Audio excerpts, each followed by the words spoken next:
kogu see sponsorviisa protsess ja te ise teate ka kindlasti seda student'i protsessist, see on nii pikk, see on nii keerukas, see on nii palju paberimajandust, et ma arvan, et sa pead olema selline põikpäine. Et ma mäletan nii hästi 2022, kui meil oli see nagu sponsori idee või mõte juba, siis ma tegin esimese kõne oma viisaagendiga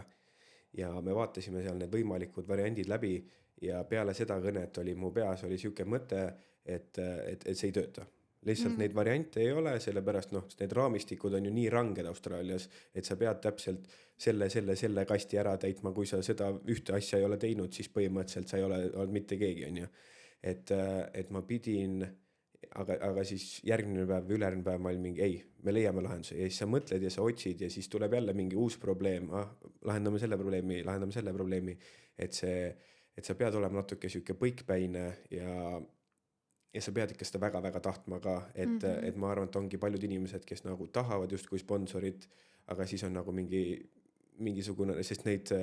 isegi kui sul on kõik hariduspaberid olemas, töökogemused olemas, ikkagi neid siin lihtsalt selles Austraalia bürokraatias tuleb neid tõkkeid ette, millest sa pead ja kui sa oled natuke selline, ju siis ei saa,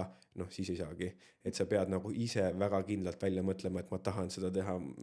ma saan selle tehtud ja siis sa saad ka.